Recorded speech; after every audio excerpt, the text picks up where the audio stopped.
जी hello दोस्तों, मैं हूं कमर सीमा। और दोस्तों, जैसा कि आप देख रहे हैं, मेरे साथ मौजूद है प्रोफेसर डॉक्टर मुख्तदिर खान साहब। डॉक्टर साहब, सबसे पहले तो आपके वक्त का बहुत शुक्रिया sir. Thank you very much Qamar साहब, मुझे बुलाने के लिए। और आपके सुनने वालों को मेरा सलाम, नमस्ते, सत श्री अकाल, वनक्कम और नमस्कार। बहुत शुक्रिया। डॉक्टर साहब, आज बड़ा एक इंटरेस्टिंग क्वेश्चन है, और वो इंटरेस्टिंग क्वेश्चन जैसे मैंने आपको रेज किया था वो ये है कि क्या साउथ एशिया इररेलेवेंट हो गया। ये हम 7-8 मुल्क हमने रिसेंटली ये देखा कि जी अफगानिस्तान को भी अमेरिका के कहने पे आई थिंक इसमें डाल लिया गया कि भाई ठीक है, तुम भी इस रीजनल ब्लॉक में डालो ताकि ये भी नॉर्मलाइज हो, सार की मीटिंग्स में आए।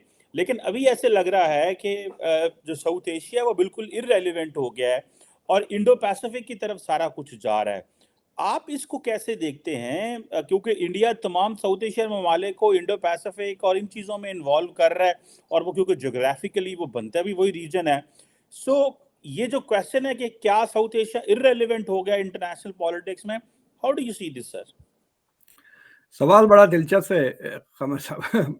तो इसको सिंपल तरीके से देखें, दुनिया की आबादी 8 बिलियन है, साउथ एशिया की आबादी 2 बिलियन। तो it is 1/4 of the world. हर चौथा बंदा समोसा खाता है, ठीक है, और चाय पीता है दुनिया में। So you can't ignore them, 1/4 of the population. लेकिन अगर आप इकोनॉमी देखते हैं, तो देन उतना इम्पोर्टेंट सडनली नजर नहीं आता। आपको पता है कि पिछले साल आई think the global economy crossed $100 trillion, शायद पहली बार। सो 22 में 103 थी टोटल ग्लोबल इकोनॉमी, $103 ट्रिलियन। और अगर आप साउथ एशिया का लें तो मुश्किल से खींच तान के $5 ट्रिलियन होता है। तो पॉपुलेशन में तो साउथ एशिया इज 25%, लेकिन जहां तक के माल का सवाल है, it is contribution is just 5% of the global economy. पूरा साउथ एशिया की इकोनॉमी जापान की इकोनॉमी से छोटी है, राइट? तो वहां पे सडनली इकोनॉमिक रेलेवेंस का सवाल उठ जाता है कि इतने सारे लोग इतना कम प्रोडक्टिव है, right? So that is the strange thing. मतलब दुनिया on an average is 5 times more productive than South Asians। ठीक है, सो ये इंपॉर्टेंट सवाल है। और मुझे लगता है कि जब स्ट्रेटेजिक प्रॉब्लम्स नहीं होते हैं वेस्ट के लिए, साउथ का एक रीजन था कि पहले पाकिस्तान की तरफ अमेरिका इसलिए रुजू था कि because of the war with USSR, Afghan war, अभी तालिबान वगैरह को लेकर। और अमेरिका का अब रुजू जो इंडिया के तरफ है, एक तो है कि इंडिया की इकोनॉमी इज आल्सो लुक्रेटिव, और दूसरी फिर वही स्ट्रेटेजिक पर्पस पर, यानी पाकिस्तान की जगह अब इंडिया ले लिया है और सोवियत यूनियन की जगह चाइना ले लिया है। तो India is again, America is again interested in south Asia for geopolitical reasons. उनको होम बेस चाहिए। तो अगर आप स्ट्रेटेजिक इश्यूज अगर साइड में रख दें, जियोपॉलिटिकल स्ट्रेटेजिक इश्यूज, तो the question is very legitimate के should the world really take South Asia seriously when there are economies? Germany की इकोनॉमी भी तकरीबन उतनी है जितनी साउथ एशिया की है, जापान की तो उससे ज़्यादा भी है। मैं आपको और एक इंटरेस्टिंग बात बताता हूँ। आप जो मैप देखते हैं ना, जब आप गूगल इमेजेस में जाके show me the map of south Asia, show me the world map, ये सारे जो हम मैप देखते हैं, जो बचपन से देखते आए हैं, पहले तो वो सारे गलत हैं इन द सेंस के उसको डिस्टेंसेस आप गलत समझेंगे अगर मैप को देखेंगे, but they are all in proportion to physical size. They are according to area of the country. तो आप साइज से देख के समझ आ सकते हैं, अरे देखो चाइना इतना बड़ा है, अमेरिका इतना बड़ा है, इंडिया इतना बड़ा है। लेकिन अगर आप रीड्रॉ करें मैप्स, और ऐसे मैप्स मिल सकते हैं आपको अगर ढूंढे तो, according to the size of the economy, तो जितना मुल्क की इकोनॉमी है उतना अगर आप साइज के मुताबिक बताएं, तो आप देखेंगे कि साउथ एशिया का भी मैप बदल जाएगा। Rest of the countries in south Asia will shrink and India will expand. यानी इंडिया का जो फिजिकल परसेंटेज है area wise is less than India's economic percentage of the South Asian GDP. So what has happened, जो पाकिस्तान की खासतौर से जो economy shrink हुई है, श्रीलंका की 10% से श्रिंक हो गई है इकोनॉमी। तो ये दूसरे ममालिकों की इकोनॉमी श्रिंक होने के वजह से South Asia has once again become the Indian subcontinent when it comes to economic issues. India is the only player left there. Bangladesh की economy was doing very well पिछले 7 8 10 साल से, लेकिन इस साल उसको भी आईएमएफ के पास जाना पड़ गया because it was not resilient enough to handle Covid. अगर कोविड नहीं होती तो बांग्लादेश की economy was still doing very well. अब तो आरजू जी ने एक बहुत जबरदस्त ट्वीट किया था सेइंग कि अब हम तो 2 टके के भी नहीं रहे, क्योंकि टका हैड बिकम मतलब पाकिस्तान का रुपया was like less than half of the taka. So Bangladesh ki economy is also taking. But there are some reasons why the world cannot ignore South Asia, और उसमें सबसे बड़ा वजूहात उसका डायस्पोरा है. अगर आप साउथ एशिया का डायस्पोरा ले लें, आप मतलब इंडिया की तो बात अब मैं क्या करूं, this has already been said many times कि हर नया CEO of any major company is most likely an Indian. अब देखें, आप रिपब्लिकन पार्टी से जो 3 कैंडिडेट्स खड़े हुए हैं फॉर्मली, उसमें 2 इंडियन हैं, डोनाल्ड ट्रंप, और 2 इंडियन आ गए हैं अभी who are running for Indian Americans who are running for the presidency in the Republican party. अभी DeSantis has not formally declared. तो और फिर देयर आर मेनी कंट्रीज जहाँ पे Indians are now heads of states. Caribbean में लोग गिनते भी नहीं है, वहाँ पे भी बहुत सारे मतलब Indians dominate the politics, culture and economy of Caribbean and many African countries. Domination तो है. आपको याद है युगांडा में तो पूरे यही है, टांजानिया में, कीनिया, गाना वगैरह में. So you cannot ignore South Asians, South Asian influence, South Asian diasporas. फिर ये जो इंडिया का जो टेक बूम हुआ है उसके वजह से भी हर जगह इंडियन टेकीज नजर आते हैं. मुझे याद है एक 10 साल पहले की बात है, मुझे आयरलैंड में एक छोटा सा शहर है गॉलवे नाम का, तो उस शहर में बुलाया गया था because they were hosting a conference and they wanted me to give a talk. मैं रात को पहुंचा, बड़ा कॉम्प्लिकेटेड ट्रिप थी. शैनन में लैंड किया, लिमो लेकर गया, 1.5-2 घंटे की कार की ड्राइव थी. तो रात में तो मुझे कुछ दिखा नहीं. सुबह में जब ब्रेकफास्ट के लिए निकला तो इंडियंस ही इंडियंस नजर आ रहे थे मुझे पूरे डाइनिंग हॉल में. इंडियंस बाहर रोड पे निकला तो एक झुंड था सरदारजियों का, उनसे मैं मिला, उनके साथ बात किया. फिर मैं बोला चलो मेरे साथ ब्रेकफास्ट लो और मुझे बताओ तुम लोग यहाँ क्या कर रहे हो. तो पता चला कि कुछ 2-3 हजार इंडियन टेक इंजीनियर्स वहां पे थे because Ireland was becoming the silicon valley of Europe. और अब देखें, आप ओलफ शूज जो इंडिया गए थे, one of the things that he was talking about was talent. Indian talent को वो हायर करना चाह रहे हैं. So in that sense you could argue कि इंडिया की जो इकोनॉमी बढ़ गई है, इट इज अट्रैक्टिंग. जर्मनी भी सबमरीन बेचना चाह रहा है, इटली भी सबमरीन बेचना चाह रहा है, सब इंडिया को तेल बेच रहे हैं. Everyone wants to sell them jet fighters, weapons, इस तरह. सो एक तो इकोनॉमी में परचेजिंग पावर आ गई है जिसके वजह से इट इज रेलेवेंट. दूसरी पॉपुलेशन साइज और diaspora size, technology. India is trying to become the pharmacy of the world. So the question is, India rising, is the rest of South Asia relevant? उसको reformulate करना चाहता हूँ question. India is rising, is the rest of the South Asia still relevant? और यहाँ पे India की importance बढ़ जाती है because I think the rest of the जो साउथ एशिया के मुल्कों हैं उनके पास 1-2 स्ट्रेटेजिक सवाल उनके सामने आ रहे थे. या तो वो इंडिया की हेजेमनी एक्सेप्ट कर ले या चाइना की एक्सेप्ट करे. तो थर्ड ऑप्शन उनके पास नहीं है. वो इंडिया की फॉरेन पॉलिसी की तरह मल्टी अलाइनमेंट, नॉन अलाइनमेंट का ऑप्शन उनके पास नहीं है. Pakistan has chosen China. Bangladesh, Sri Lanka के ऊपर है कि या पूरी तरह से इधर आ जाएं या पूरी तरह से उधर चले जाएं. अदरवाइज उनके they will be torn apart. उनके जो टेंशंस बढ़ेंगे, they will be torn apart. Some people think that they can manipulate the situation. मुझे लगता है कि Bangladesh is trying to play, मतलब इंडिया से थोड़े पैसे लेके चाइना को चकाता है, फिर चाइना से थोड़े बहुत लेकर फिर इंडिया को टेम्प्ट करता है. They could get into trouble if they try to do that. So I think that is where South Asia is at the moment. बिल्कुल सही कह रहे हैं आप कि ये आपने बड़ा एक और सेंट्रल क्वेश्चन उठा दिया है कि आपको या चाइनीज डोमिनेंस एक्सेप्ट करनी पड़ेगी या इंडियन डोमिनेंस एक्सेप्ट करनी पड़ेगी. एंड प्राइमरीली इसमें मेरा ख्याल है जो सबसे इम्पोर्टेंट कंट्री आता है वो पाकिस्तान आता है.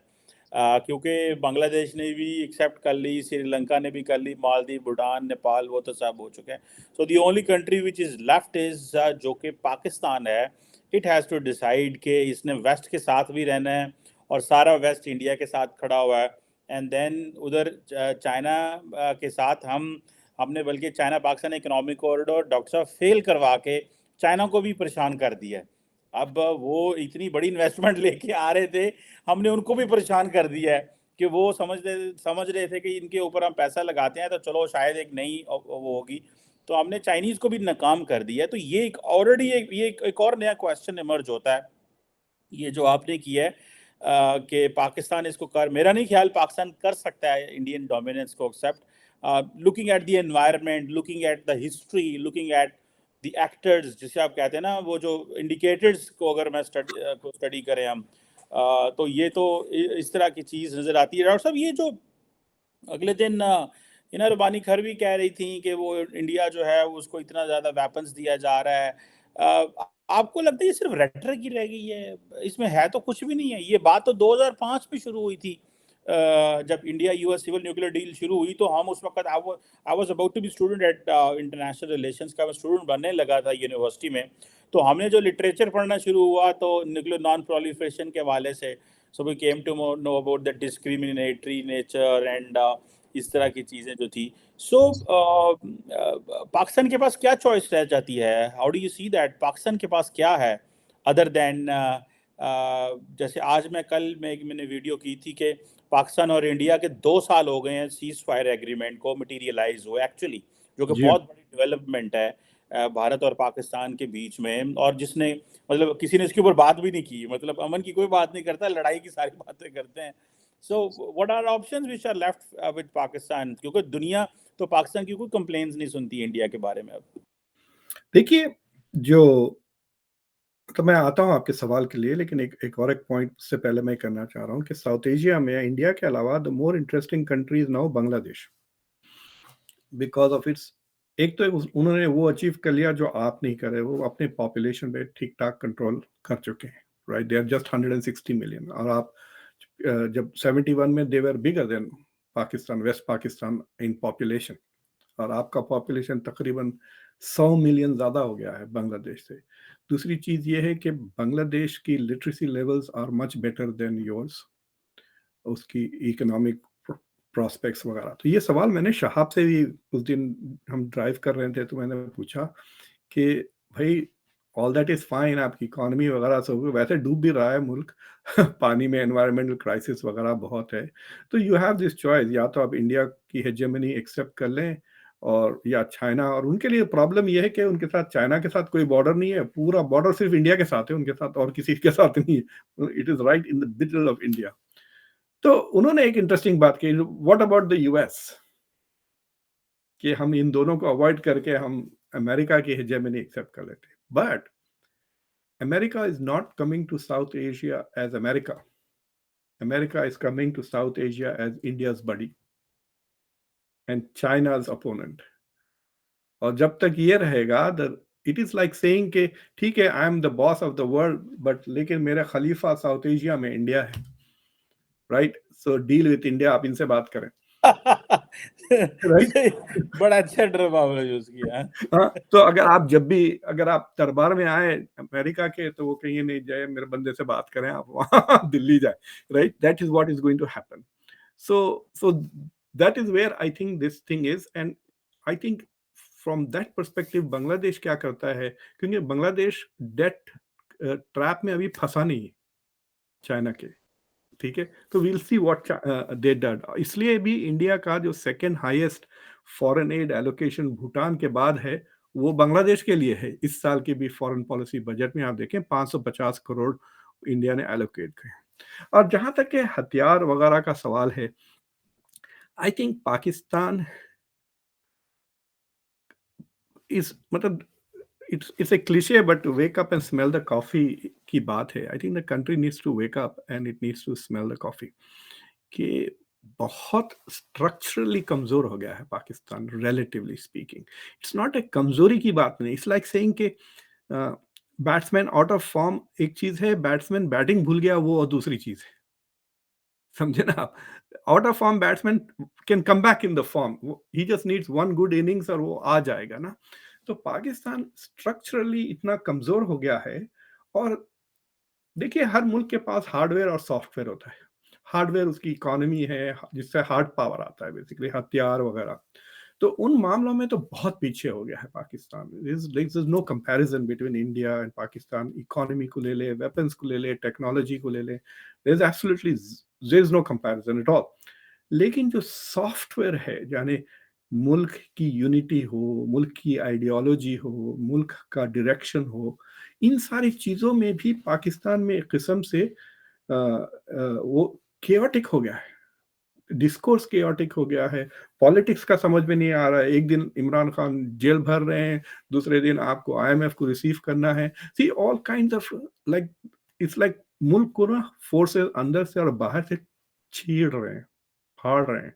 वेयर इंडिया को फोर्सेस उठा रहे हैं, बाहर से भी अंदर से भी। सो इट्स राइजिंग और इसको टेयर अपार्ट हो रहा है। So I think Pakistan it's like saying कि भाई आप बैटिंग भूल गए और आपको फिक्र लग रही कि अरे भाई उनकी टीम के पास नए बैटे आ रहे हैं, नई टोपियां आ रहे हैं, नए jersey. Those are not the relevant point. The point is कि you are out of the game. And I think that is realise. जिस दिन पाकिस्तान रियलाइज करा कि it can not compete with India, उस दिन उसकी तरक्की का पहला दिन होगा। That day it will realize that it can. मेरा ख्याल है डॉक्टर साहब, इसमें आपको नहीं लगता question is not about competition now, the question is about dominance, the question is about get accepting कि जी ये जो मुल्क है we will not let it dictate it. So competition तो हो ही नहीं रहा मेरा ख्याल है। इट्स अबाउट नॉट जो जो I am just trying to मैं भी समझने की और सीखने की कोशिश कर रहा हूँ। एंड आपको नहीं लगता सवाल तो और है, कंपटीशन तो हम कर ही नहीं पा रहे। आपने बिल्कुल खूबसूरत बात की कि पाकिस्तान को अंदर से जो है वो खींच रहे हैं, जबकि दुनिया उसको इंडिया को उठा रही है। सो दोनों की डायरेक्शन ये अलग है। सो कंपटीशन तो हो ही नहीं रहा। It's about accepting the dominance कि हम इंडिया को नहीं कहेंगे कि जैसे फॉर एग्जांपल सारी साउथ जो ग्लोबल साउथ की डिस्कशन है, Pakistan is a part of the global south, but there is no discussion on Pakistan. So India भी deliberately आंखें चुरा रहा है, इग्नोर कर रहा है, पाकिस्तान भी उसको कर रहा है। So ये बात नहीं, India is diplomatically punishing Pakistan by ignoring its issues. देखिए, G20 में जो कई मुद्दे जो उठे फाइनेंस मिनिस्टर में, India talked about the debt crisis of developing countries. दो तरफ से, एक तो debt crisis as a result of China and debt crisis as a result of Covid and climate. They could have used Pakistan as a case study to say that the West is not doing, the world is not, G20 is not doing enough to help the global South. लेकिन problem ये है, अगर उनको बुला लेते तो वो गंद फिर करते। आपने देखा ये तुर्की और पाकिस्तान ने मिलकर फिर कश्मीर का मुद्दा उठाया। इंडिया में इतनी थू-थू हो रही है, कह रहे हैं कि ये मुसलमानों को यकीन ही नहीं कर सकते। इतनी मदद की हमने अभी अर्थक्वेक, फिर उसके बाद हमारे पीठ में छुरा भोंक दिया। So that's a credibility issue. यानी ये पाकिस्तान को हम ज़रा भी चांस देंगे तो वो फिर बदमाशी करना हमारे साथ शुरू कर देंगे। So that is the perception which Pakistan will have to overcome. The other thing is कि ये जो रेटोरिकल बातें छोड़ दें आप एंड रियली सी इंडिया का domination, what does it really mean to Pakistan? देखिए, ये जो बातें जो हो रही है इंडिया में, अखंड भारत, ये वो, they are all meaningless. Narendra Modi ने एक साफ कह दिया था इससे पहले कि we are not interested in it. मैं आपको ये भी कह सकता हूँ, India is not interested even in POK, क्योंकि पीओके के साथ भी 1-2 मिलियन मुसलमान आ जाएंगे, जिससे concentration of Muslims will increase in Kashmir. देखिए, डेमोग्राफिक बैटल फिर हार जाएंगे ना, ये साला 370-35A का problem. So India can't take the land and kick the people out. Ethnic cleansing नहीं कर सकता India. India wants to be the world's most moral country ना, ये विश्व गुरु बनना चाह रहे हैं। So India cannot do that. So what India needs is कि, मतलब मैंने पहले भी कहा था, they want to humiliate Pakistan थोड़ा बहुत, और इंडिया को करने की जरूरत नहीं है। इसलिए वो कह रहे हैं कि इमरान खान को प्राइम मिनिस्टर बना दे, Imran Khan will do it for us. तो बट द सही कह रहे हैं India. what they need to do, they need to say कि भाई गुरुजी सलाम अलैकुम, मतलब आप सलाम कर दें बस। that's what India probably needs. And economically जब अगर फ्री मार्केट की तरफ दौड़े तो शुरू में इंडिया का थोड़ा बहुत फायदा होगा, because India has better products and cheaper. आपकी मार्केट्स को कंपटीशन बहुत मुश्किल पड़ेगा। सिंपल सी चीज, प्याज भी हमारे पास सस्ती है, गेहूं भी सस्ता है, कंप्यूटर्स भी सस्ते हैं, सर्विसेज भी सस्ते हैं। तो आपकी जो bloated uncompetitive non competitive industries है वो थोड़ा ड्रॉप हो जाएंगे, and then they will become competitive, they will have to raise their game to remain in the game. But I don't think कि इंडिया की hegemony is going to be इतनी नुकसानदेह कि आप, स्पेशली फॉर कंट्रीज जो आजादी genuinely experience ही नहीं करे। मतलब इमरान खान की ये बात सही है कि you are not like independent countries.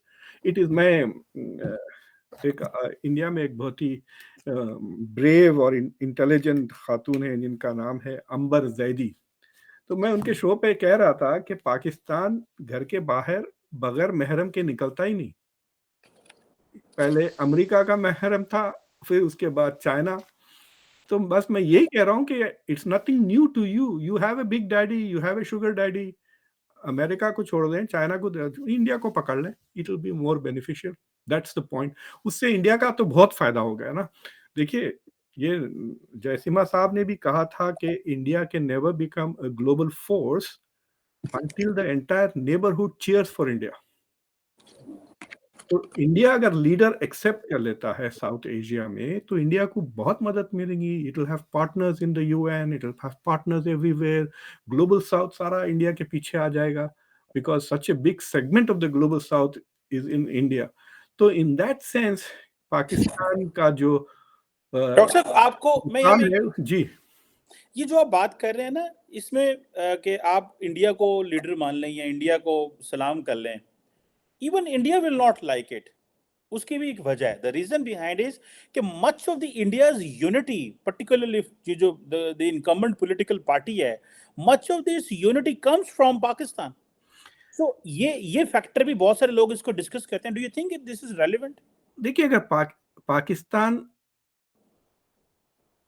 देखिए अब वेस्ट में आप यहाँ पर है अब चंद महीनों से, आप देखें जिहादी थ्रेट ये वो ज्यादा बातचीत नहीं होती ना, फोकस रशिया और चाइना पर है।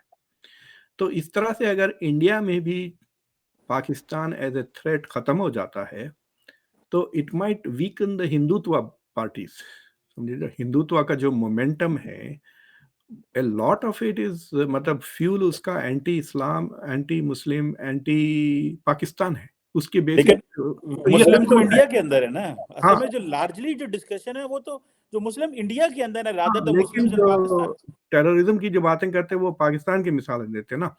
so once that issue becomes different, I have a feeling कि that gap will be filled with either China या अमेरिका। देखिए अमेरिका के साथ इंडिया के अभी लव हेट रिलेशनशिप है। It is not fully committed. India is not fully committed. America is more committed to India than India is committed to America. ये तो साफ जाहिर हो रहा है ना, जिस तरह से वो रशिया के साथ भी, the way India is playing ball with Russia. So in that sense, अगर साउथ एशिया में तो इंडिया का स्टैचर बढ़ जाता है। If India becomes a regional power with all of South Asia behind it, then it will compete more aggressively with China and America. बिल्कुल सही कह रहे हैं आप। इसमें ये जो चीज़ है, ये बड़ी वैसे इंटरेस्टिंग डेवलपमेंट्स हैं ये जो हो रही हैं। और मुझे लगता है कि पाकिस्तान के अंदर कोई एपेटाइट नहीं है, क्योंकि इंडिया, वो आपने आपने एक बड़ी अच्छी बात की कि basically India wants to humiliate Pakistan. वो ह्यूमिलेट करना चाहते हैं, और पाकिस्तान को भी इस चीज़ का पता है कि ये दिस इज अबाउट ह्यूमिलेशन, और ये वो पुरानी सारी चीज़ें जो हैं वो हमारे सामने लेके आएंगे। मतलब कि मैं इस चीज़ को समझ रहा हूँ। I wanted to get someone, किसी अच्छे, आई वांट नेम कि किसको मैं अपने शो पे लेना चाह रहा था from India and Pakistan, and the Pakistani guy was hesitant कि वो कह रहे थे यार वो थोड़ी सी बात इधर उधर की हो जाएगी, फिर वो मज़ा नहीं आएगा, तो just leave it. So what I have realized is कि पीपल आर फीलिंग कि यार ये थोड़ी सी गेम जो खराब हो गई है। So it's not good to face. ये अच्छा वक्त नहीं है इंडिया को फेस करने का। लेट्स कोई वक्त का जो है वो, बाद का जो है वो चुनाव करें। डॉक्टर साहब एक आधी छोटा सवाल बस उसको खत्म कर रहा हूँ, और वो ये है कि ये जो दोनों मुल्कों ने सीज फायर को 2 साल हो गए 25 फरवरी को। अच्छा, आप क्या समझते हैं कि ये जो अचीवमेंट है ये बड़ी छोटी है और बड़ी कम है? आपको नहीं लगता कि ये जो whatever which has been accumulated by India and Pakistan, it could be wasted अगर ये मजीद सप्लीमेंट नहीं होता कुछ और अच्छी अचीवमेंट्स की तरह, जिस तरह हमने 2003 का सीज फायर एग्रीमेंट किया, वरना ये तो बड़ा हैंगिंग बाय सिंगल थ्रेड वाली बात है। देखिए, it is not that simple. Let's look at it from both sides. एक तो ये है कि अगर if it was an achievement then why is in Pakistan celebrating it? Why is in Shahbaz Sharif tweeting about it कि भाई 2 साल हो गए, इतनी जबरदस्त चीज है। This credit would all go to Bajwa sahab ना, आपके फॉर्मर जनरल की अचीवमेंट है ये। तो maybe nobody wants to give him any credit for this, but उन्होंने नेगोशिएट किया था ये चीज। But from India's point of view, India को जो पाकिस्तान की तरफ से ट्रबल्स आते हैं, गंद आती है, वो कॉम्प्लेक्स गंद है। तो इट्स लाइक सेइंग आप हमारे तरफ 10-15 चीजें फेंकते हैं अक्रॉस द बॉर्डर, अब एक चीज नहीं फेंक रहे हैं, ठीक है? आर्मी टू आर्मी कॉन्फ्लिक्ट नहीं हो रही, लेकिन बॉर्डर क्रॉसिंग तो हुई है 2022 में। मेरे ख्याल से 56 या 58 पाकिस्तानियों को मारने की क्लेम करते हैं इंडिया के जिहादीज जो क्रॉस हो रहे हैं। So India Pakistan is still trying to create trouble in Kashmir, that is one thing. फिर वो जो ड्रोन मारा गया अभी पाकिस्तान पंजाब में, फिर वो ड्रग स्मगलिंग वगैरह। So India has multiple problems on its border front with Pakistan. So India saying ठीक है, ये फायर नहीं कर रहे हैं लेकिन दूसरी बदमाशियां तो कर ही रहे हैं। दूसरी चीज ये है कि India doesn't think that Pakistan is doing this out of some goodness of its heart. Pakistan is doing this because it's so busy on the other border कि उनको तालिबान और टीटीपी के जो अजीब अजीब मसाइल हैं, they are distracted with that. अगर वो सारा चीजें खामोश हो जाती ना, तो फिर वो यहाँ पे गड़बड़ करना शुरू कर देते हैं। Because I think the Pakistani military needs the conflict to justify its large existence. और ये आप जाके ना 2-3 चीजें देखें। साउथ एशिया का आप लिटरेसी रेट्स देखें, Pakistan has one of the lowest, but it is not just the lowest. दो किस्म के लिटरेसी रेट्स आते हैं, एक अडल्ट लिटरेसी और एक जो 15 टू 25 की एज। तो 15 टू 25 की एज में सिर्फ 75% है पाकिस्तान की लिटरेसी, वेयर इंडिया बांग्लादेश वगैरह 90s के ऊपर हो गए हैं in the age group of 15 to 25 literacy. Pakistan की जो अडल्ट लिटरेसी है वो 60% से भी कम है। तो पाकिस्तान की youth literacy is less than the adult literacy of India and Pakistan. उसका मतलब ये है कि आप अब भी पीछे हैं और मुस्तकबिल में भी पीछे हैं। Your future is also illiterate, right, relatively speaking. That is a worrying indicator. जब मैं वो देखा डेटा तो मैं बोला अरे बाप रे, इनके मसाइल तो खत्म ही नहीं होंगे। राइट। सो अगर मैं जो पहली बार वो डेटा देखा तो मुझे प्रॉब्लम हो रही है, फिर मैंने जाके डॉन के ना ऑपेड्स वगैरह में देखा, किसी को फिक्र नहीं है आपके पास इस बात की। लाइक इट्स लाइक गाफिल मुल्क है। They are like they are क्या कहना चाहिए, ऐसा जैसा कि हकीकत के ऊपर पर्दा पड़ गया है और people are not able to see this. So if you are really concerned about India's growth वगैरह, तो आप इट्स लाइक सेइंग कि पड़ोसी के पास जबरदस्त नई मोटरसाइकिल आ गई तो आप एटलीस्ट अपनी पुरानी वाली को थूक पॉलिश लगा के शाइन तो करें। राइट। उसकी गन तो निकालें, make it, tune it up.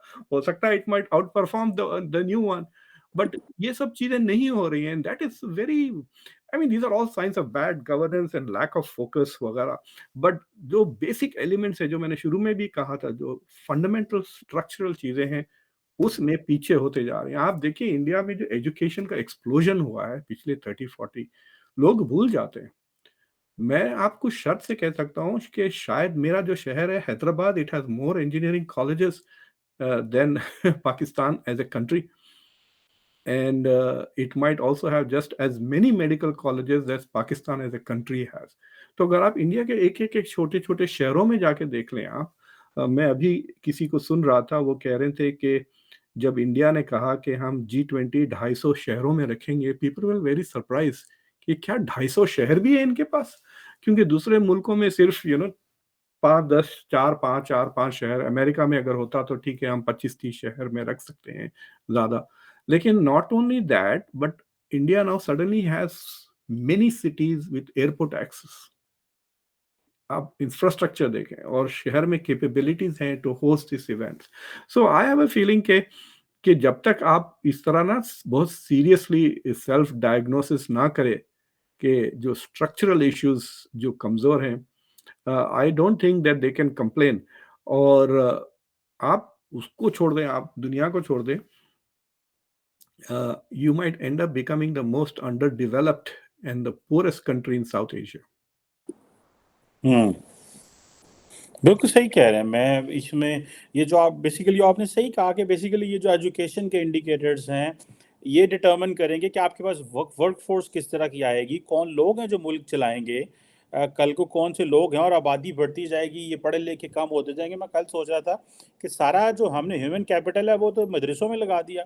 अच्छा, मज़े की बात डॉक्टर साहब मैं बताऊं, मैं आई वाज इन यूनिवर्सिटी, तो मैं जहाँ रहता था, पढ़ाता था, जहाँ रहता था, तो मेरे पास एक साथ वाले घर में एक लड़का गार्ड आया। तो मैंने कहा जी तू वॉक कर रहा है, तो मैंने कहा क्या करते हो तुम?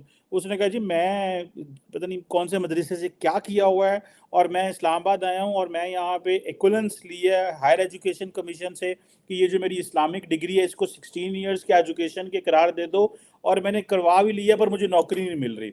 अब वो सारा हमने ह्यूमन कैपिटल तो जहादी कह रहा हूँ, इस मदरसों वाली तालीम पे लगा दिया, और वो वर्कफोर्स कहीं पे काम ही नहीं आ सकती वो, और उसमें और एक लेबर फोर्स में कोई फर्क नहीं है। सो मेरा ख्याल है बहुत सारा पैसा हमने ज़ाया कर दिया, और ये भी पिछले 15 सालों में जो डॉक्टर साहब हमें जो ज़्यादा बूस्ट मिला है, अगर अमेरिकन वॉर अगेंस्ट टेररिज्म में हमें या सारा यूरोप हमारे हायर एजुकेशन में इन्वेस्टमेंट ना करते, और उसमें स्कॉलरशिप्स पे लड़के लड़कियां बाहर ना जाते, तो इससे भी बुरी हालत होती, because we were not investing on right जी, राइट। वो एक शो देखा मैं जिसमें मिफ्ता इस्माइल, परवेज परवेज क्या नाम है उनका, परवेज हुड बॉय, यस। उनके वो भी एक शो है ना उनके पास भी। तो हाँ। उसमें वो बता रहे थे कि जो लैक ऑफ प्रोडक्टिविटी है ना मुल्क में, ये जो मैं कह रहा हूँ ना कि दुनिया का 25% आबादी साउथ एशिया में है, लेकिन सिर्फ 5% इकोनॉमी हमारे पास है, right. It tells us very clearly कि पूरा region is not as productive as other people. मैं मिसाल जो देता हूँ कि जो फिलाडेल्फिया जो शहर है जिसकी आबादी is little more than 1 million, उसकी जीडीपी 450 बिलियन है। वो पाकिस्तान बांग्लादेश दोनों मुल्कों से इंडिपेंडेंटली बड़ा है ना। हालांकि 1 मिलियन, उनकी प्रोडक्टिविटी देख लें आप, कितना वो प्रोड्यूस कर रहे हैं as oppose to hundreds of millions of people in Pakistan. तो ये productivity partly is because of lack of education. तो वो कह रहे थे कि इवन जो बंदे बाहर जाते हैं काम करने के लिए in the Gulf, because they are so low skilled, उनके जो जॉब्स हैं वो लो पेइंग जॉब्स हैं, तो उनके जो रेमिटेंसेस है वो बेचारे बहुत गुर्बत में रहते हैं वहां पर, और पैसे भी जाते हैं। But if they were going with skill sets ना, आप जाके तनख्वाहें फिर उनके डबल ट्रिपल भी हो जा सकते हैं। So it's like this saying कि आप बंदे को भेज रहे हैं, वो यहाँ यहाँ पे रोटी बना रहा है आके तंदूरी, तो उसको क्या मिलेगा? अमेरिका में भी अगर आप भी गया, वो $100-200 से ज्यादा बचा के भेज नहीं सकेगा। बट अगर आप डॉक्टर को बना के भी जा दिए, एरोनॉटिकल इंजीनियर आ गया, एमबीए वाला आ गया, तो बिजनेस सेक्टर में तो he could even send $100 million later on. आपको पता है हॉटमेल वाला जो इंडियन बंदा था, उसने आईआईटी को बहुत सारे पैसे दिए थे to develop. So that is the productivity comes from education, skill sets, और पब्लिक की ना रुझान उस तरफ होनी चाहिए to to to तो to to do that, not on every other things, that is a key issue. बिल्कुल सही कह रहे हैं, दैट्स अ वेरी की इशू। और आपको वो वर्कफोर्स चाहिए, वो बेस चाहिए जिससे एक मुल्क जो है वो किक स्टार्ट रह सकता है। ये ना हो कि अफ्रीका की तरह जैसे बाहर से लोग जाते हैं वहाँ के लोगों की। मैं एक दफ़ा साउथ अफ्रीका गया, मेरा दोस्त वहाँ पे था, तो मुझे कहता हो तो मैं घुमाऊँ। तो हम जाते थे मार्केट में, घूमते थे, लोगों से मिलते थे बाज़ार में। तो जब उनको काम कहते थे तो बड़ा टाइम लगता था उनको समझाने में कि हम क्या चाहते हैं। तो वो उसने मुझे बताया कि बेसिकली इनके जो है ना इनकी कैपेसिटी के प्रॉब्लम्स डेवलप हो चुके हैं। सो ये ना हो कि अगर कांस्टेंट एंड लॉन्ग एजुकेशन ना हो तो कैपेसिटी प्रॉब्लम्स आ जाते हैं, जिससे इतनी बड़ी आबादी को रन करना जो है वो इट बिकम्स अ चैलेंज। मैं आपको एक इंटरेस्टिंग बात बताता हूँ। मेरा भाई चंद साल पहले मुंबई गया and he was trying to move his entire operation from Kentucky to Mumbai. तो इंजीनियर्स उसको ज़्यादा मिलेंगे, कम पैसों पे मिलेंगे, so he thought he will outsource the whole process. फिर वहाँ जाकर वो he was having this problems कि भाई रियल एस्टेट बहुत महंगी है मुंबई में। सर मुझे अगर मैं 200 इंजीनियर हायर करता हूँ तो जो ऑफिस स्पेस मुझे लेनी पड़ेंगी वो सारा का सारा compare to Kentucky is nothing. मतलब Kentucky is nothing compare to Mumbai जितना एक्सपेंसिव है, तो रियल एस्टेट में प्रॉब्लम आ जाएंगी। तो मैं उसको बोला कि नियर बाय ढूंढो दूसरे शहर जहाँ टैलेंट भी मिलेगा, सस्ता होगा। So he started looking even at Bangladesh, जहाँ पे उसको, तो आपको पता है कई companies move to Bangladesh for cost but took Indian engineers and accountants to Bangladesh क्योंकि वहां पे उनको स्किल लेबर नहीं मिला। तो पाकिस्तान में अगर स्किल लेबर नहीं मिला है तो आपके पास स्किलफुल इन्वेस्टमेंट्स भी नहीं होंगे। कौन आके इन्वेस्ट करेगा कि चलो हम आईफोन 14 बनाते हैं, यहाँ पर इंजीनियर्स मिलेंगे उनको उतने सारे स्किल टेक्नीशियंस वगैरह। So there will be no high tech investments also if you don't have a high tech population. Absolutely just can't agree more with you doctor साहब, ये बिल्कुल सही कहा आपने। Anyhow this is an unending discussion. Thank you very much professor doctor Mukhtar Khan साहब। Sir it's always pleasure and learning talking with you sir. Thank you thank you very much sir.